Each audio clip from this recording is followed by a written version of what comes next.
Hello everyone, आज आपण पाहणार आहोत लेक्चर नंबर 4 केमिकल कायनेटिक्स. त्यामध्ये फर्स्ट पॉइंट आहे compare the collision theory and absolute complex theory. त्याच्यामध्ये आपण कंपॅरिझन करणार आहोत कोलिजन थेअरीचं आणि ॲब्सोल्यूट कॉम्प्लेक्स थेअरीचं कंपॅरिझन करणार आहोत. तर number 1, comparison number 1, collision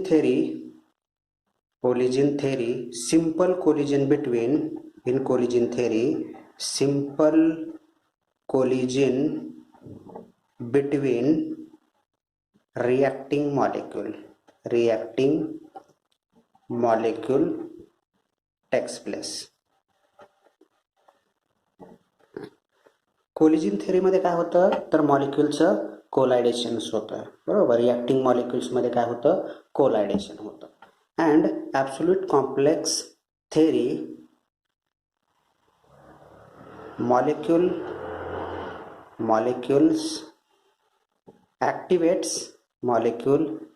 activates and goes to activated state or transition state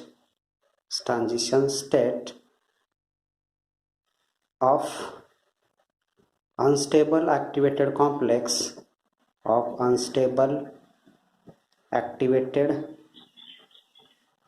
complex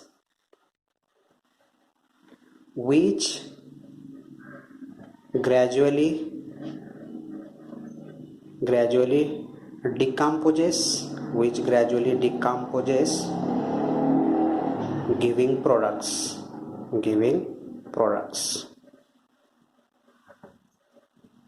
तर तुम्हाला हा पहिला डिफरन्स समजला असेल.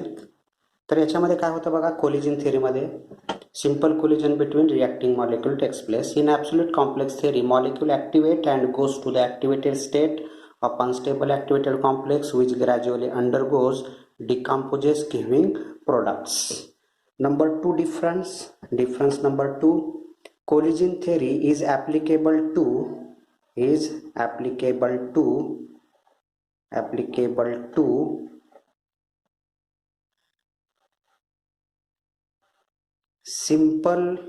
simple gas molecular reaction.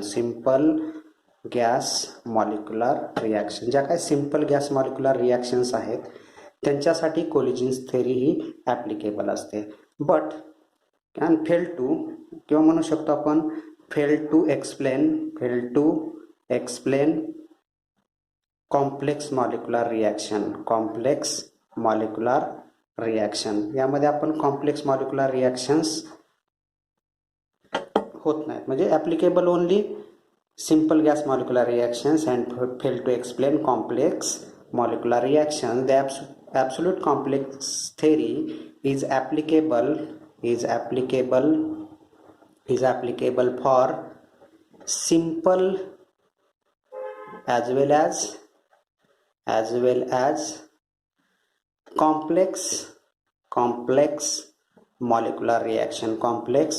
molecular reactions.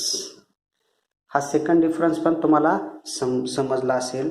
Number 3 difference in collision theory. Number 3 difference आहे in collision theory reacting molecule considered as rigid sphere.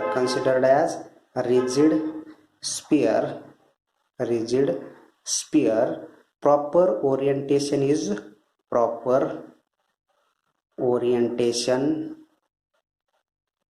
not problem. Reacting molecule considered as rigid sphere म्हणजे ते कसे असतात, असे भरीव molecules असतात, बरोबर. Rigid sphere, त्यामुळे त्यांच्यामध्ये काय होणार आहे, प्रॉपर ओरिएंटेशन होणार आहे. But in absolute reaction rate theory molecules are not rigid sphere. Proper orientation is problem.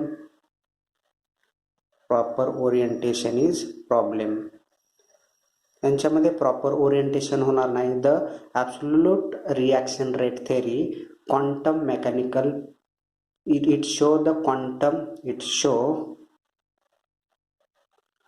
quantum mechanical picture of molecule,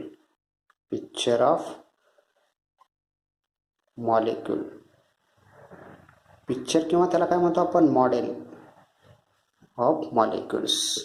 proper orientation होणार नाही, परंतु याच्यामध्ये क्वांटम मेकॅनिकल जे मॉडेल आहे मॉलिक्युलचं हे एक्सप्लेन केलं जाईल. त्यानंतर नेक्स्ट डिफरन्स आहे difference number 4. On the basis of collision theory it is not possible to explain different rate of reaction. In collision theory does not explain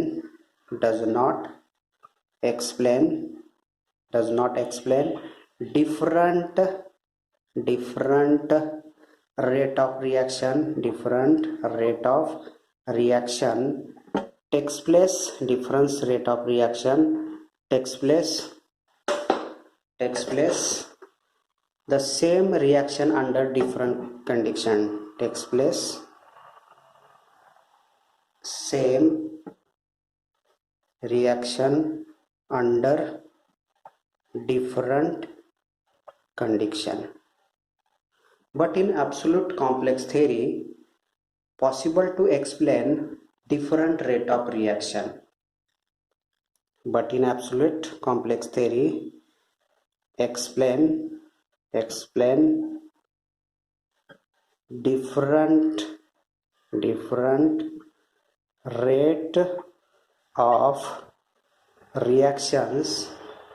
different rate of reactions, it is possible to explain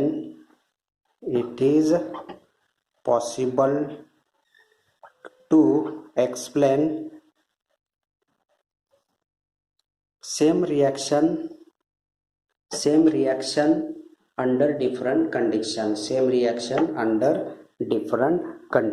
तर हे तुम्हाला difference समजला असेल. याच्यामध्ये तुम्हाला failure of collision theory पण समजते आणि ॲडव्हान्टेजेस ऑफ, हे जे आहेत ते काय, याला आपण हा जो पार्ट आहे याला काय म्हणू शकतो, advantages of collision theory, advantages याला म्हणू शकतो, बरोबर, ॲडव्हान्टेजेस ऑफ कोलिजन थेरी म्हणू शकतो. आणि याला काय म्हणू शकतो आपण, फेल्युअर ऑफ कोलिजन थेरी म्हणू शकतो, failure of collision theory. Question किती प्रकारे तयार होतात. ॲडव्हान्टेजेस म्हणल्यानंतर तुम्ही हे लिहू शकताय, फेल्युअर ऑफ कोलिजन थेरी म्हणल्यानंतर तुम्ही हे लिहू शकताय, किंवा advantages of absolute complex theory म्हणल्यानंतर advantages of absolute complex theory म्हणल्यानंतर हे लिहू शकताय. आणखी तिसरा क्वेश्चन कसा तयार होतोय, 4 क्वेश्चन तयार होतात. एक compare the collision theory and complex theory, हे कम्पॅरिझन झालं. त्यानंतर ॲडव्हान्टेजेस ऑफ कोलिजन थेरी म्हणल्यानंतर हे लिहू शकताय. त्यानंतर फेल्युअर कोलिजन थेरी म्हणल्यानंतर हे लिहू शकताय. Advantages of absolute complex theory म्हणल्यानंतर हे लिहू शकताय. म्हणजे तुम्हाला या ठिकाणी कम्पॅरिझन सोबत advantages of collision theory, disadvantages of collision theory, त्यानंतर advantages of absolute complex theory, हे सर्व पॉईंट्स तुमच्या लक्षात आलेले असतील. तर आपण आता नेक्स्ट पॉईंट बघूया, स्लो रिॲक्शन, फास्ट रिॲक्शन, त्यामध्ये स्टॉप फ्लो मेथड्स आहे ते आपण पाहणार आहोत. Collision theory and activated complex theory यामध्ये स्लो रिॲक्शन्स आणि फास्ट रिॲक्शन ह्या दोन्ही रिॲक्शन होऊ शकतात. स्लो रिॲक्शन आणि फास्ट रिॲक्शन ह्या दोन्ही प्रकारच्या रिॲक्शन्स होऊ शकतात. तर याच्यामध्ये कोलिजन थेरी किंवा ॲक्टिवेटेड कॉम्प्लेक्स थेरीमध्ये ज्या स्लो रिॲक्शन्स आहेत त्यांच्यामध्ये आपण कॅटॅलिस्टचा यूज करत नाही. In absence of this reaction takes place in absence of catalyst. For example, reaction between H2 and O2 to give water in absence of catalyst. आता याच्यामध्ये जर आपण पाहिलं, ॲक्टिवेटेड कॉम्प्लेक्स थेरी आणि कोलिजन थेरीमध्ये काही रिॲक्शन्स ह्या फास्ट रिॲक्शन्स आहेत. Fast reactions, some reactions takes place at fast rate. Example, organic substitution reactions mean SN1, SN2, SNI reactions. त्यानंतर bromination of aromatic amines and phenol in presence of catalyst and the reactions of haemoglobin with O2 and CO2 in presence of catalyst. म्हणजे collision थेअरीमध्ये आणि activated complex थेअरीमध्ये काही reactions ह्या fast होणार आहेत आणि काही reactions ह्या स्लो होणार आहेत. काही रिॲक्शन फास्ट आणि काही रिॲक्शन स्लो आहेत. तर त्या आपण जर इन ॲब्सेन्स ऑफ कॅटॅलिस्ट असतील तर रिॲक्शन स्लो असतील आणि इन प्रेझन्स ऑफ कॅटॅलिस्ट असेल तर रिॲक्शन कसे असेल, फास्ट असेल. बरोबर. म्हणजेच catalyst increase the rate of reactions आपण पाहिलेलं आहे. Characteristics of catalyst to increase the rate of reactions.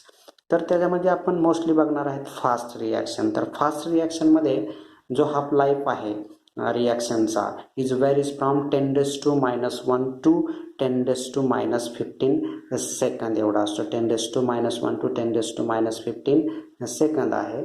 म्हणजेच आपण याच्यामध्ये स्टॉप फ्लो मेथड ही आपण फास्ट रिॲक्शनमध्ये एक्सपेरिमेंटली आपण पाहणार आहोत. तर हा कन्सेप्ट तुम्हाला समजला असेल. Stop flow method to study the kinetics of fast reactions. तर त्यामध्ये आपण एक डायग्राम काढून घेऊया.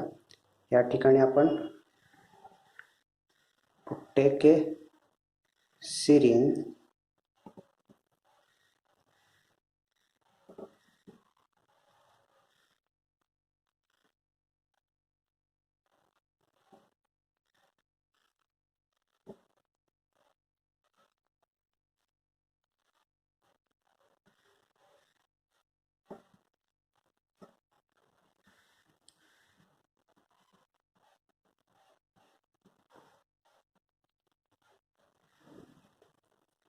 या ठिकाणी आपण काय घेतलेलं आहे, ह्या दोन ज्या आहेत ते काय आहेत, सिरिंग्ज आहेत. आणि ह्या सिरिंग्जमध्ये आपण काय घेतलेलं आहे, सोल्युशन घेतलेलं आहे. या ठिकाणी काय घेतलेलं आहे आपण, सोल्युशन्स. या ठिकाणी काय घेतले, सोल्युशन. आणि ह्या मधला जो आहे तो काय आहे, मिक्सिंग चेंबर आहे. हा काय आहे, mixing chamber. Mixing chamber.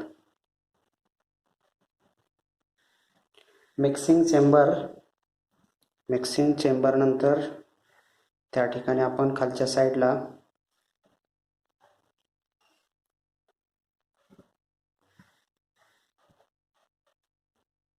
Outlet आहे. या ठिकाणी light beam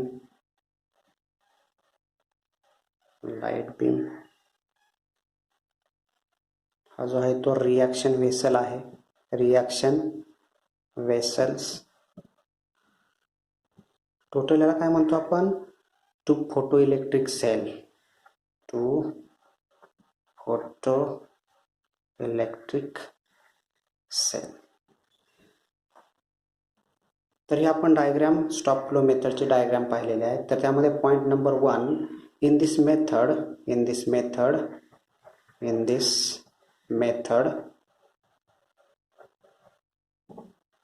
reactant solution are forced through jets or syringes into mixing chamber. तर आपण ह्या सिरिंजच्या साह्याने हे सोल्युशन जे आहे ते फोर्स करतो. कशामध्ये करतो, म्हणजे पाठवलं जातो, तर मिक्सिंग चेंबरमध्ये ते पाठवलं जातं. मग ते मिक्सिंग चेंबरमध्ये जे सोल्युशन येतं ते काय होतं, हे मिक्सिंग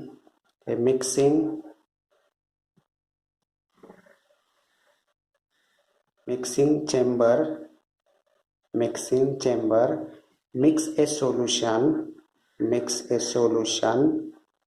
in 10⁻³ सेकंद. 10⁻³ सेकंद. तर मिक्सिंग चेंबरमध्ये सोल्युशन आल्यानंतर ते 10⁻³ सेकंदमध्ये काय होणार आहे, मिक्स होणार आहे.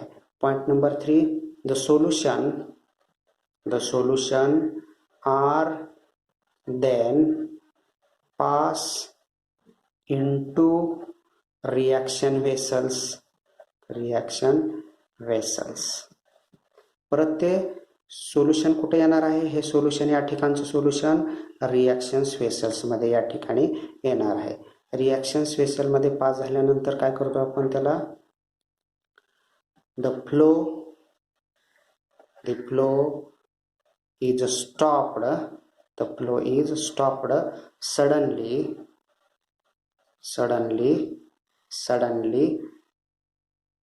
and concentration of solution determined by using spectroscopic technique.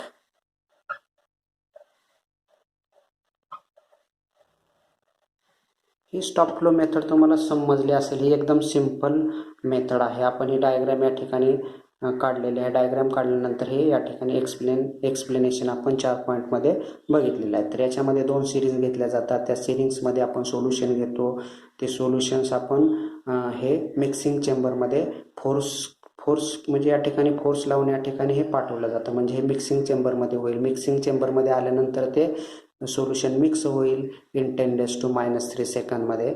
त्यानंतर ते सोल्युशन परत रिॲक्शन्स वेसलमध्ये होईल आणि आउटलेटच्या सहाय्याने ते सोल्युशन काढून घेतलं जाईल.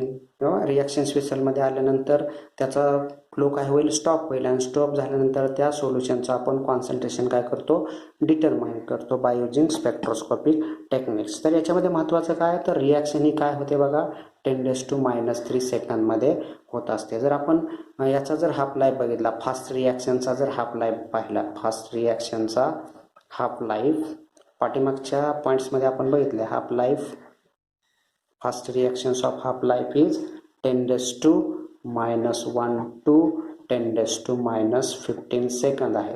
तर या ठिकाणी मिक्सिंग किती वेळेत होत आहे, 10⁻³ सेकंदमध्ये. म्हणजेच ही रिॲक्शन कशा आहे, फास्ट रिॲक्शन्स आणि फास्ट रिॲक्शन्स आहेत. तर त्यामध्ये आपण बघितलेले आहे स्टॉप फ्लो मेथड पाहिलेले आहे. त्यानंतर आपण बघूया advantages of stop flow methods.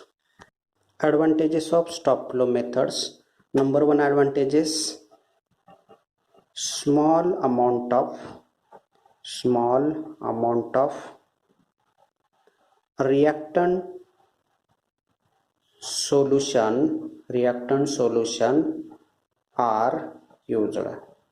तर याच्यामध्ये स्मॉल अमाउंट ऑफ रिॲक्टंट सोल्युशनचा यूज केला जातो. नंबर 2, it is used for reaction involving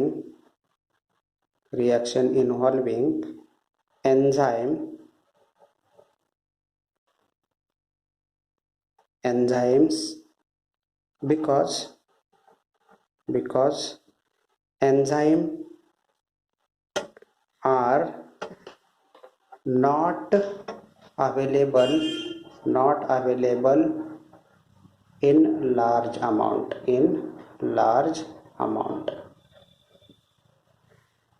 तर हे एन्झाईमचे जे सोल्युशन्स आहेत त्याच्यासाठी आपण काय करतो, स्टॉप फ्लो मेथडचा यूज करतो. कारण एन्झाईम्स हे स्मॉल क्वांटिटीमध्ये अवेलेबल्स असतात.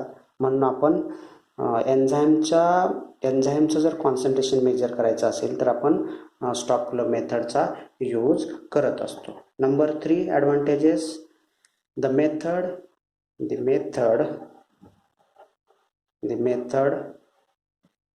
is not affected by the rate flow of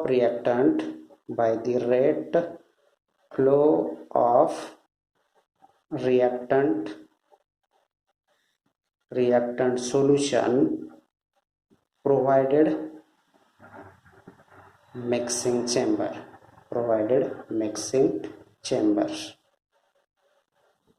Third advantage is the method is not affected by the rate flow of reactant solution provided mixing chamber. And number 4 advantages of stop flow methods, or last advantages of stop flow method is a permanent record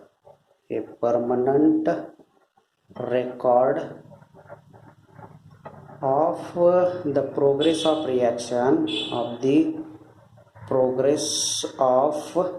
reactions Progress of reaction can be obtained in the form of